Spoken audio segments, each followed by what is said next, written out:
qual é a importância da gente usar isso no nosso cliente, vocês vão ver que a importância é total. Sem isso, grande parte do seu resultado está no chão, né? E como eu disse no vídeo que eu fiz, foi isso aqui que mudou o jogo para mim, né? Quando eu descobri que isso aqui é a chave do processo terapêutico, que é isso que faz a diferença, aí os meus resultados começaram a fluir, a crescer, né? E principalmente foi dando origem, né? Primeiro eu descobri a percepção biológica, né? A percepção corporal, e aí eu fui descobrindo que aquilo da percepção corporal tinha muito mais do que só as sensações, era muito mais informação acessível ali, né? E acessável. E uma dessas informações era isso, era a energia do eu, que precisava estar presente para que a gente pudesse acessar essa percepção, acessar essa sensação. E aí então, a gente vai descobrindo, principalmente vocês aí que entram no curso, que vão fazendo a formação, a gente vai descobrindo que a energia do eu, ou a energia da presença, ou a presença consciente, tem várias formas de falar sobre isso. Cada técnica, cada metodologia chama de um jeito. Lá, na reintegração somatobiológica, a gente chama de energia do eu. Então a gente descobre que a energia do eu, ela é uma energia necessária, e não só necessária, a gente precisa querer trazer ela à tona, e é uma das coisas que eu vou falar aqui com vocês. Não é algo que surge do nada, não é algo que, se a gente não parar e querer que ela esteja ali, não é algo que vai surgir, que simplesmente é tão espontâneo que vai aparecer e vai favorecer o nosso processo. Então vamos lá, deixa eu abrir aqui o meu slide. Então a energia do eu é a base de um processo terapêutico bem sucedido, né? Inclusive houve um estudo na década de 60, talvez algumas pessoas que estejam aí conheçam esse estudo, um estudo grande na década de 60, feito por um filósofo e um grande psicoterapeuta, onde ele descobriu que existe um grupo de pessoas que tinham resultados muito rápidos e muito fáceis, quer dizer, muito fáceis não, mas um pouco mais rápidos do que os outros, e existia um grupo de pessoas que não tinham resultados, ou que tinham resultados muito menos importantes do que esse outro grupo, né? E esses profissionais foram percebendo isso e começaram a se questionar, né? O que faz diferença aqui? Por que esse grupo tem resultado rápido e por que esse grupo não tem resultado rápido? Ou simplesmente não tem resultado? A diferença está na técnica, a diferença está no terapeuta, a diferença está, sei lá, na profissão de quem está atendendo, o que é que está fazendo diferença aqui. E aí esses dois, né, eles pegaram, né, fitas na época, década de 60, né, aquela fitinha de gravar, e começaram a gravar todas as sessões, pelo menos a primeira e a segunda sessão dos pacientes, e começaram a gravar e escutar essas sessões. E ao fazer isso, eles perceberam que os clientes que tinham resultados importantes, os clientes que tinham resultados bacanas, eles tinham um comportamento específico durante a sessão. Eles faziam perguntas específicas, eles se comunicavam de uma maneira muito particular. Quando eles falavam sobre o que era perguntado para eles, ou o que eles queriam falar, eles falavam de um lugar de sentimento, eles falavam de um lugar onde era sentido, eles diziam, bom, eu sinto que é assim, eu percebo que é assim, tem algo em mim que diz que é assim. Então eles começaram a perceber que havia uma linguística envolvida nesse processo. E essa linguística, ela fazia referência ao que era sentido, que é o que eu chamei nesse instante de percepção biológica, né? Então eles descobriram que era algo que já existe em todo mundo, todas as pessoas são capazes de fazer isso, porém, grande parte das pessoas perdeu a capacidade de fazer isso. Por quê? O que é valorizado, né, na nossa cultura? É valorizado o sentimento, a emoção, né, aquilo que é sentido? Ou é valorizado aquela resposta rápida, né? É valorizado aquele raciocínio lógico, aquela resposta que vem raciocinada e de forma muito rápida, né, e acelerada? É valorizado isso, né? que é valorizado essa resposta mais daqui de cima, mais conceitual. Quando a gente fala de sentimento, você é muito sentimental, né? Quando a gente fala desse jeito, inclusive já soa algo meio tipo, poxa, não parece legal, né? O que essa pessoa está falando para mim, me chamando de muito sentimental, muito emocional, né? Tem as emoções muito afloradas, então há um certo preconceito sobre isso. E a sociedade veio crescendo, se desenvolvendo com essa ideia. E aí, os aprendizados, eles vão sendo substituídos, né? Aquele aprendizado corporal, aquele aprendizado aquele aprendizado que a gente traz para a vida, traz para o nosso corpo, traz para o nosso sentir, né? Que é o que a gente leva de aprendizado para frente, para lidar com as situações, para lidar com tudo. Eu posso lidar com uma questão pensando sobre ela, raciocinando rapidamente, fazendo cálculo, planejando sobre ela. Eu posso lidar com uma situação sentindo, né? Qual é o próximo passo que o meu corpo me diz sobre essa situação. Então ele percebeu que grande parte dessas pessoas ficava falando sobre as suas questões, sobre os seus problemas, simplesmente com base naquilo que passava aqui em cima, no racional. Ou seja, não era sobre o que eles estavam sentindo. Então eles perceberam, bom, então há uma diferença, não é a técnica, não é o terapeuta, não é a profissão, não é o cenário, não é nada disso. É exatamente a forma como essas pessoas são capazes de ler o próprio corpo. Quem é capaz de ler o próprio corpo, sentir, ler e passar essa experiência são as pessoas que têm resultados rápidos. Então a gente precisa aprender como é que se faz isso, para que a gente possa ensinar os nossos clientes como se faz isso, e é isso que a gente faz dentro do nosso consultório hoje. E para se fazer isso, né, há que se colocar numa energia, quando eu falo energia, parece que eu estou falando de algo místico, né, mas não é. Há que se colocar num comportamento, numa atitude, é isso que eu estou falando. Energia é muito mais sobre a atitude. Numa atitude que favorece esse processo, né? Então vamos adiante aqui, deixa eu passar esse slide. Então o eu é a nossa essência, a parte mais profunda e autêntica de nós. A gente desconhece essa informação. O nosso estudo, o nosso aprendizado, né? Quando a gente estuda inclusive psicologia, psiquiatria, terapia, psicoterapia, ninguém fala pra gente que a nossa mente, como é estudada hoje, como é aceita hoje, ela é uma multimente, não é uma monomente, como era pensado durante muito tempo, como uma unidade só, que pensa sobre tudo. Quando eu estou pensando, mesmo que eu tenha pensamentos que se opõem, para o pensamento mais cartesiano, era uma coisa só. Descobriu-se então que, na verdade, esse pensamento, onde eu tenho uma voz que diz A e uma voz que diz B, tem relação com as partes de mim, com as partes da minha mente, que foi o que eu falei na aula da semana passada, né? Inclusive eu vou mostrar de novo aquela dinâmica do alho, né? Para que a gente possa trazer esse raciocínio de novo, aonde a gente tem partes, né? Existe um eu que é essa essência profunda que está mediando esse processo. Só que como a maioria das pessoas não sabe, parece realmente que é uma coisa só, né? Parece que é uma unidade, parece que é um processo só ali.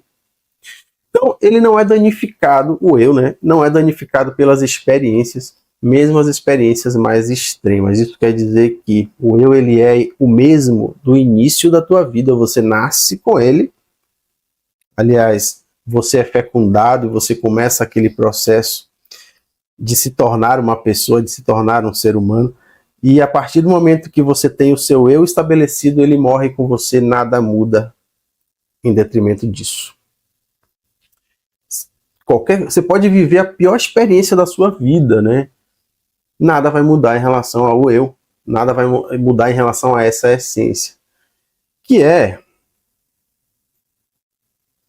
o eu, né? O self, como está em inglês, possui qualidades e recursos preciosos como compaixão. É a parte de você que tem compaixão pelos outros. É a parte de você que tem uma curiosidade interessada, amorosa. Não é aquela curiosidade invejosa, né? Aquela curiosidade pela curiosidade. Eu quero saber só, né? É uma curiosidade com cuidado, é uma curiosidade com interesse real naquela história que está sendo contada, né? Alguém pode estar contando uma história para mim, um paciente, um cliente, um amigo, pode estar contando uma história para mim, e eu posso estar aqui já pensando no que dizer a ele, né? Eu posso estar aqui já raciocinando sobre qual é a resposta que eu vou dar, o que é que eu preciso ou não dizer. Quando eu estou nesse processo, pensando no que eu preciso dizer, eu estou ouvindo ou eu estou pensando no que eu preciso dizer? Eu estou interessado realmente ou estou interessado em criar uma resposta como se fosse um jogo, né? Um processo de um jogo. Então talvez eu não esteja tão interessado assim. Talvez eu não esteja tão atento ao que está acontecendo, né? Eu percebi uma mudança aqui. Veneza saiu, foi? Ela precisou sair. Ela fugiu, foi? Deve ter caído a conexão. Tá aqui, ó lá, ela falou, tô aqui. Aí aonde? Volta, Veneza. Então, quando a gente está realmente interessado, a gente precisa escutar ao invés de pensar no que vai falar. Essa é a curiosidade interessada que eu digo, né? É uma curiosidade que a pessoa me diz, bom, eu estou passando por um problema.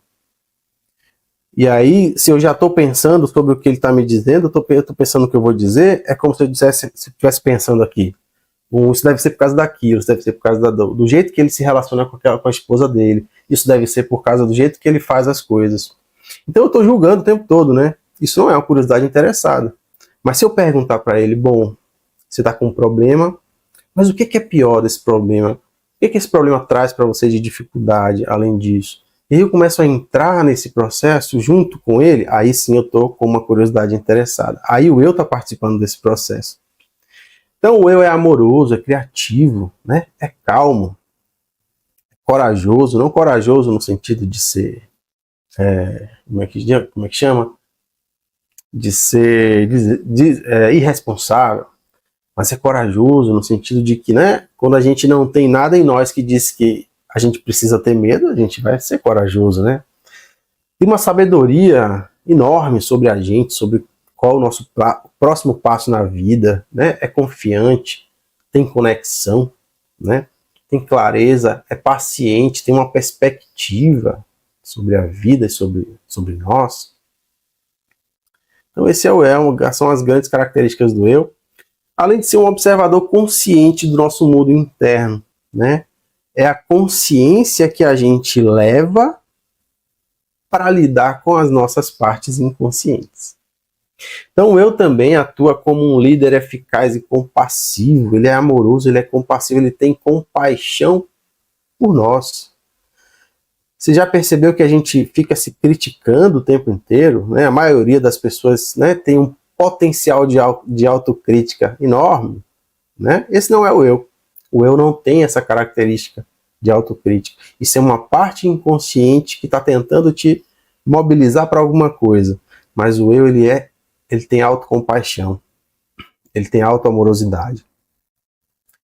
Ele é capaz de harmonizar o nosso sistema interno porque ele é um líder amoroso. Ele é um líder compassivo, né? Então olha quanta coisa a gente já falou aqui, quanta qualidade que a gente já falou aqui, que torna esse eu necessário na nossa vida, né? A energia do eu fornece um recipiente seguro e compassivo para o que quer que precise da sua consciência. Então, se você vai fazer uma meditação, não aquela meditação, né, tradicional, que essa eu nem conheço tanto. Eu sempre ficava julgando, minha mãe, ela medita, né? E eu sempre ficava me perguntando, uma vez eu fui lá para uma dinâmica de meditação, e eu não tinha prática nenhuma de meditação, e quando você não tem prática, você está nessas salas, né, onde tem várias pessoas meditando, e você está ali totalmente consciente, né, do que está acontecendo, E a tua cabeça dizendo que nada, tá todo mundo fingindo aí. Tá todo mundo dizendo que tá meditando, não tá nada. Daqui a pouco um ali abre o olho e tal. Você fica o tempo todo com a tua cabeça maquinando ali, porque você não sabe o que tá fazendo. Mas a meditação que eu digo é quando você é capaz de meditar na presença desse eu, né, que fornece esse recipiente seguro e compassivo, quando algo em você surge que precisa da sua atenção, ou seja, quando uma preocupação, um medo, uma autocrítica surge, e você está nessa energia, né, nesse recipiente seguro e compassivo, você é capaz de olhar para isso rapidamente e tentar entender o que está acontecendo. O que isso tem medo que aconteça comigo, né? Se isso que ele tem medo que aconteça, de fato acontecer. Não sei se ficou claro para vocês.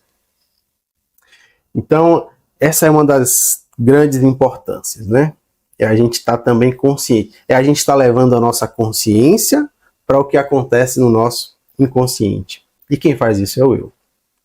Então só é possível ver a ilha se a gente está fora dela. Se eu estou imerso, gente, misturado, combinado com milhões de sensações, com milhões de coisas acontecendo no meu corpo e eu não estou ciente disso, né? Eu não estou nessa energia onde eu sou, de fato, o eu, lidando com isso, eu não sei o que está acontecendo. Se eu estiver ansioso, eu de fato vou estar ansioso. E eu não vou conseguir sair desse processo. Agora, pense na seguinte questão. Se eu estou ansioso nesse momento, e eu estou na energia do eu, que é a segunda imagem, né?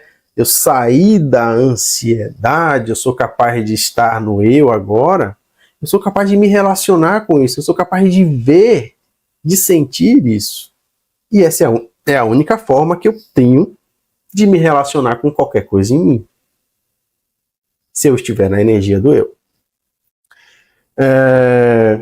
Se eu não estou, vai ser aquele cliente que chega no seu consultório e diz: eu estou ansioso, eu estou deprimido, né? Eu estou há 3 meses com um sentimento desafiador que eu não consigo me livrar. Mas se esse cliente no seu consultório nesse dia foi ensinado a estar na energia do eu, a olhar para isso no sentido de, bom, tem algo em você que está ansioso. Essa frase ela já traz uma mudança muito drástica no processo. Eu estou ansioso ou tem algo em mim que está ansioso? Se tem algo em mim que está ansioso, você percebe que só de falar isso, o peso disso já diminuiu. O peso dessa sentença, eu estou ansioso, já diminuiu. Se tem algo em mim que está ansioso, bom, parece que agora eu sou capaz de lidar com isso. Né? Porque se eu sou o todo, se eu sou o ansioso, se eu sou o recipiente ansioso, não sobra ninguém para ouvir essa história. Não sobra ninguém para que a gente possa contar, ouvir e lidar com isso. E aí como é que se resolve isso? Aí vai ter aquela situação em que você vai ter uma técnica. Eu tenho uma técnica infalível para ansiedade. Você respira 10 vezes contando até 6 e você depois prende o ar e depois você respira soltando o ar. E aí você faz aquela técnica e o cliente diz: realmente eu não estou mais ansioso. Minha ansiedade foi embora. De fato foi embora. Aquilo em você que estava ansioso disse: bom, eu preciso dar uma mensagem para ele de que tem algo acontecendo e que é preciso ter cuidado, mas ele não está pronto para ouvir. Depois eu volto. E sabe o que acontece? A ansiedade volta mais forte. Aquilo que precisa de atenção e não é ouvido, vai precisar gritar. E na próxima vez que ele surgir, vai surgir um pouquinho mais forte, e essa ansiedade vai ganhando força, né, no cenário desse indivíduo. E vai ficando cada vez mais difícil lidar com isso. Então a experiência de estar na energia do eu é frequentemente descrita em termos de sensações corporais como calorosa. Então quando eu estou na energia do eu estou numa sensação calorosa, expansiva, espaçosa, fluente, de coração aberto, leve, me sinto leve, aterrado, centrado, espaçoso, né? Espaçoso, calmo, relaxado, em paz, tranquilo. Uma das coisas que eu costumo dizer muito é, se eu digo para mim, eu tô em paz, né? Eu tô bem, eu tô em paz. Mas não parece que eu tô, sabe? Há uma sensação que diz, não é bem assim não, você não tá tão em paz assim não. Olha aqui esse problema aqui para você resolver. Tá aqui, você só não tá querendo ver. Mas tá aqui o problema para você resolver. Quando eu tô na energia do eu sou capaz de estar em paz. Eu sou capaz de dizer, eu estou em paz. Tem algo em mim que diz, não, você não está em paz. Eu sou capaz de olhar para isso e dizer, bom, parece que você está preocupado com isso, né? Ok, a gente vai lidar com isso. O que aconteceu? Eu dei reconhecimento a isso, né? Isso provavelmente, essa parte de mim se sentiu ouvida e a partir disso eu sou capaz de estar em paz com isso também. Eu não preciso, né, estar em desespero o tempo todo porque existem demandas, porque sempre vão existir demandas que eu preciso resolver. Isso não quer dizer que a minha vida tem que parar, que eu preciso estar ansioso, que eu preciso estar preocupado por causa disso. O tempo todo, lógico. No desenho animado do Snoopy, né, tem um episódio específico que mostra lá o Charlie Brown em uma postura deprimida, né? Ele está para baixo, cabeça baixa, o corpo enrolado para frente. E aí ele fala assim, a pior coisa que você pode fazer é endireitar-se e levantar a cabeça bem alto. Que então você vai começar a se sentir melhor, né? As nossas partes inconscientes, elas têm desejos, elas têm sensações próprias, emoções próprias. E quando essa parte inconsciente ela está deprimida, significa que existe um motivo para que ela esteja deprimida, uma preocupação para que ela esteja deprimida. E vai ser nesse momento, nesse dia, que você vai colocar uma música que te faz te manter nesse estado, né? que faz coerência com esse estado. Se você colocar uma música e ela for alegre demais, vai incomodar essa parte, ela vai dizer assim, não, troca essa música, não tá batendo com o que a gente está sentindo aqui, sabe? Troca aí, bota uma música mais triste, vamos chorar um pouquinho? É mais ou menos assim, então, é o que está falando aqui. A pior coisa que você pode fazer é endireitar-se, levantar a cabeça bem alto. Talvez se mantiver aquela música alegre, você acaba se sentindo melhor, né? O eu acaba voltando desse processo, dizendo, opa, eu tô aqui. Né? Tem algo em mim que está triste, mas eu estou aqui. Então, fica um pouquinho aí de lado, enquanto eu consigo, né? Passo esse tempo um pouquinho melhor e depois a gente volta a conversar. É mais ou menos assim. Mas isso é engraçado, né? Na maioria das vezes, 80% dessas vezes, lógico, de acordo com alguns estudos, não estamos no momento presente, mas em vez disso estamos lamentando o passado ou antecipando ansiosamente e nos preparando para o futuro. E isso é natural, gente, é super normal, parece que isso é um problema, isso nunca vai deixar de acontecer, né? A gente vai estar sempre preocupado com o futuro, porque faz parte do nosso jeito de ser, e a gente vai estar sempre relembrando e memorando o passado, porque o passado é a experiência, o futuro é aquilo que está por vir, a gente vive mesmo nesse negócio todo aí, a gente vive mesmo nessa balança, né, onde a gente fica indo e voltando para que a gente possa se equilibrar aqui para viver a nossa vida. Se eu tenho um problema que eu vou enfrentar no futuro, qual é a melhor referência que eu tenho? Não é o passado? Então isso é natural. O problema é que quando a gente faz isso, se preocupando, olha, eu olho para o futuro, vejo uma preocupação, eu entro nessa preocupação e a partir desse momento eu não saio mais disso. E a partir desse momento eu só penso nessa preocupação, eu só sou essa preocupação. Eu olho para o passado e eu lembro de um problema, eu fico triste. Eu passo a viver essa tristeza, né? É diferente quando a gente tem uma referência que é a energia do eu. Quando a gente está realmente presente, eu sou capaz de olhar para o futuro, ver um problema, uma preocupação, né? Me colocar nesse estado de energia do eu, esse estado de eu, e olhar para isso e dizer, bom, existe essa preocupação, né? Existe algo em mim preocupado com isso, e eu começo a procurar os motivos, né? A minha preocupação agora se torna, bom, qual motivo você tem para se preocupar com isso? O que é que você tem medo que aconteça se isso acontecer? E aí essa parte de você vai deixar você saber que, bom, talvez você sinta algo que você já sentiu no passado, e eu estou preocupado que você se sinta assim. E quando você ouve essa mensagem, as sensações diminuem, aquela ansiedade pelo futuro diminui.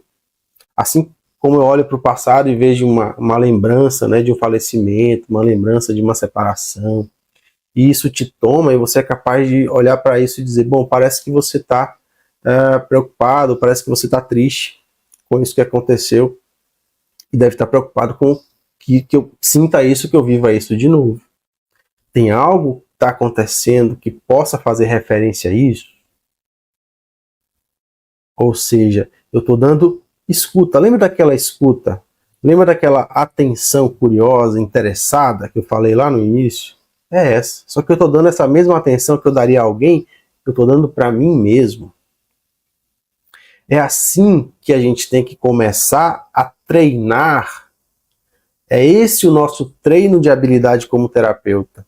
Quanto melhor a gente for capaz de se tratar, melhor a gente vai ser capaz de tratar o outro. Porque se eu me trato mal, se eu me trato com crítica o tempo todo, com porrada o tempo todo, é claro que quando tiver uma pessoa na minha frente, só na frente dela que eu vou tratar ela com cuidado. Mas por trás de mim vai ter sempre uma crítica, vai ter sempre uma coisa que está me impedindo de me conectar com essa pessoa. Então, a forma que eu me trato, a forma que eu lido comigo mesmo, sempre vai ser a forma como você lida com as outras pessoas. Sempre vai ser. Então, primeiro treino de habilidade de qualquer terapeuta é: aprenda a se tratar bem. Você é o espelho de qualquer outra pessoa que estiver na tua frente. Se você se tratar mal, a tendência vai ser você tratar as pessoas mal. Tá? É por isso que, inclusive, eu falo daqueles pacientes, aqueles clientes resistentes, né, que chegam lá no nosso consultório. E aí, quando ele entra, você já sente aquele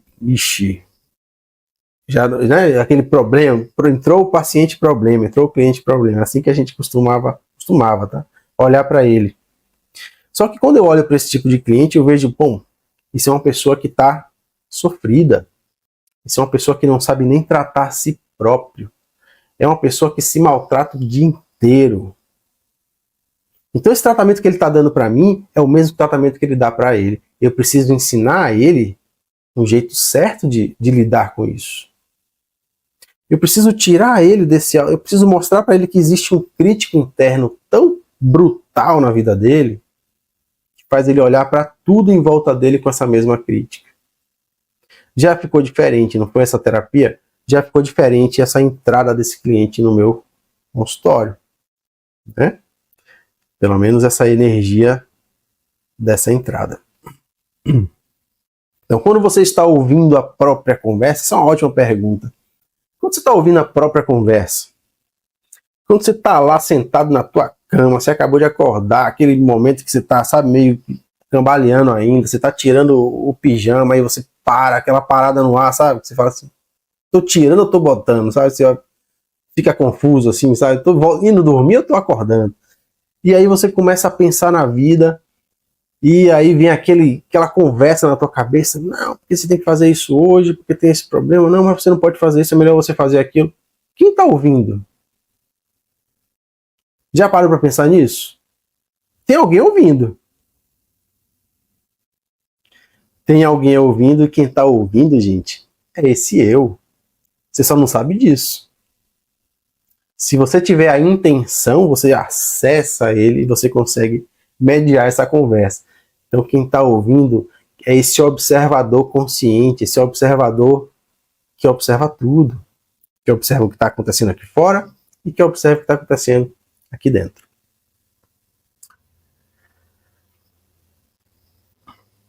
Então, para guiar o seu cliente na energia do eu, que é o que eu venho falando, é preciso de intenção. É um manejo ativo.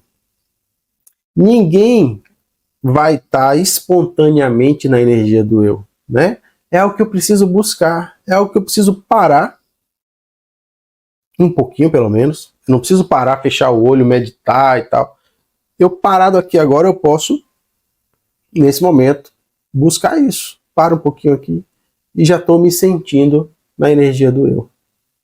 Porque a energia do eu ela é fácil de reconhecer, quando a gente já viu, né? É algo extremamente positivo, é algo extremamente bom de estar, né, na energia do eu, é algo vigoroso e é fácil de reconhecer. Então, como é que se faz isso? Como é que se faz para a gente acessar essa energia do eu, para eu estar nesse lugar tão confortável, né? Você está vendendo esse peixe aí tão bem. E como é que eu faço para estar nesse lugar? Existem várias formas, na verdade, né? Inclusive, são formas que a gente ensina lá na reintegração. Então, eu posso fazer um processo de mindfulness, né? Eu posso pedir para o meu cliente lá, ou eu mesmo, né, sentado aqui, e percebendo o meu corpo, né? Me conectando com as minhas sensações, com os meus limites corporais, com o meu ambiente externo e depois com o meu ambiente interno. E buscando em mim, principalmente, me comportar ou me colocar numa atitude, ou buscar essa atitude de um líder amoroso, de um líder compassivo. Sabe aquela forma de agir que você usa para ajudar alguém? Quando alguém precisa da sua ajuda e você se coloca naquele lugar de empatia, você fala assim, cara, sabe, você fica super disposto a ajudar, você fica super caloroso para ajudar, você está realmente interessado em ajudar aquela pessoa. Como lidar com um filho, por exemplo, né? Que aí não tem lados. Quando você lida com o filho, é o filho, acabou, o mundo que se exploda. Então é como lidar com um filho. É essa energia, essa atitude que você vai buscar. Então eu vou parar e vou sentar e vou buscar onde é que está isso em mim. Ou eu simplesmente vou ativamente me colocar nesse lugar. É como se eu me colocasse num lugar onde eu esperasse encontrar alguém que precisa da minha ajuda. Essa é uma forma de fazer isso. Muitos clientes precisam desse passo a passo. Mas grande parte dos clientes pode chegar no meu consultório e eu perceber que ele já tem aquela característica de saber um pouco lidar com essas sensações, e eu, com algumas frases, com alguns manejos específicos, eu posso chegar para ele. Por exemplo, ele está me contando que ele está ansioso, né, que ele está deprimido, que ele está com raiva, seja lá o que for. E eu posso perguntar para ele, onde é que você sente essa ansiedade? Ah, eu sinto aqui no meu peito. Como é que você se sente em contato com isso no seu peito? Você percebe que quando eu pergunto como você se sente em contato com isso no seu peito, ele já precisa criar um espaço e se relacionar com isso? Eu ainda não sei se ele está na energia do eu. Porque ele pode chegar para mim e dizer, cara, tô puto, eu não queria estar ansioso. Quando ele me diz isso, ele está na energia do eu? Meninas, respondam aí, por favor. Não. Não. Exatamente. Isso significa que eu preciso fazer um segundo manejo. Eu preciso dizer para ele, bom, parece que tem algo em você que está chateado com essa ansiedade. Eu agora criei 2 pontos de relacionamento. Existe algo em mim que está ansioso, existe algo em mim que está irritadíssimo por eu estar ansioso. E você consegue ficar com isso, com uma energia interessada, com empatia? Você consegue buscar isso em você? Agora eu chamei ele para a responsabilidade, para a energia do eu. Aí ele pode me dizer sim ou não, inclusive. Ele pode me dizer sim eu consigo, né? Tá legal aqui o ambiente, ficou menor, as coisas ficaram um pouco mais ajustadas. Ou ele pode me dizer não, e aí o que eu vou fazer? Talvez eu precise de mais tempo com esse cliente. Talvez eu precise fazer aquele passo a passo. Mindfulness, né? Criar uma consciência corporal, fazer as coisas acontecerem de forma mais lenta. Ou eu posso simplesmente fazer algumas frases, por exemplo, outras frases, né? Diferentes da que eu falei há pouco. Se ele me diz eu estou ansioso, e eu digo para ele assim, parece que algo em você está ansioso. Você pode repetir isso? E ele vai repetir, bom, parece que algo em mim está ansioso. Só dele falar isso, ele já vai sentir diferente, ele já vai perceber diferente, né? E aí eu posso dar continuidade, a depender da resposta dele, com esse passo a passo, né? Deixa eu só passar um slide aqui, que é um resuminho do que eu falei na semana passada. Então veja bem, ó. Lembra que eu falei do alho semana passada? Um monte de gente veio me perguntar e tal. Bom, na reintegração, há uma diferença, né? A maioria das terapias falam assim, a terapia é igual a cebola, você vai tirar a casca inicial, aí depois surge outra coisa, depois surge outra coisa. Na reintegração a gente faz uma relação diferente, é igual ao alho, porque a gente vai lidando com as partes inconscientes. Cada dente do alho é uma parte inconsciente. O eu tá aqui no meio, tá vendo essa bolinha aqui, ó? É o talo do alho. Ele está envolto por partes inconscientes. Ele está misturado, ele está combinado com partes inconscientes. E o que eu preciso fazer, eu vou e volto aqui, ó. O que eu preciso fazer é isso aqui. Descombinar a energia do eu da energia das partes.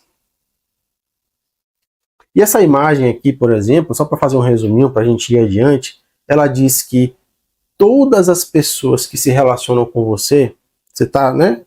Você é isso tudo aqui, né?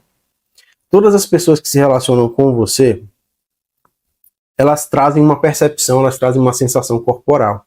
Então a tua tia, né? Tua tia chata lá, o que você não gosta, quando ela chega perto de você, isso inicia um relacionamento, imediatamente inicia um relacionamento, isso vai ativar partes inconscientes, né? Alguma parte inconsciente dessa aqui vai dizer, opa, preciso proteger esse eu. Tudo isso aqui, o objetivo de cada parte dela é proteger esse eu aqui. É por isso que ela está no centro aqui, né? E aí, se eu não tô no eu presente, se eu não estou na energia do eu posso me identificar com isso, começar a me relacionar com essa tia numa guerra, né? Numa guerra relacional, onde ela é chata comigo, eu sou bruto com ela, e esse relacionamento fica desse jeito, e eu acabo me estressando com isso à toa, né? Ou sei lá, aquela tua prima que você adora e tal, você vai se relacionar com ela, também vai ativar partes inconscientes, mas talvez você consiga ficar mais no eu, porque é uma pessoa que você gosta. Então, cada pessoa que surge na tua vida, ela vai disparar algumas anteninhas aí em você. Mesmo que seja uma pessoa que você não conhece. Porque a pessoa que você não conhece, ela pode trazer em você uma memória sensorial de uma pessoa que você conhece.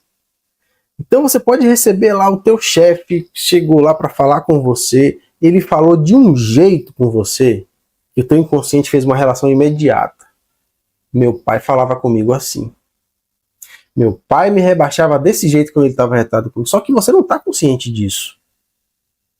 As partes inconscientes já entraram, já começaram a tentar te proteger, e os sintomas associados a isso já chegaram e já começaram a tentar também surgir, né? As manifestações corporais já surgiram, as manifestações de comportamento já surgiram e você não faz ideia do que está acontecendo. E você tem uma depressão, e você tem uma gastrite, sem saber que está associado à relação com o seu chefe, mas que não é exatamente com o seu chefe, é com o teu pai. Perceberam? Onde é que a gente vai chegar com isso? Bom, e de novo, né? Como é que se faz isso? Como é que eu me coloco qualquer pessoa na energia do eu e a mim também, né? Até porque, isso é até importante de lembrar, o terapeuta também precisa estar na energia do eu. Se o terapeuta não está na energia do eu, o que acontece nesse atendimento? Né? Eu vou botar até aquela imagem de novo aqui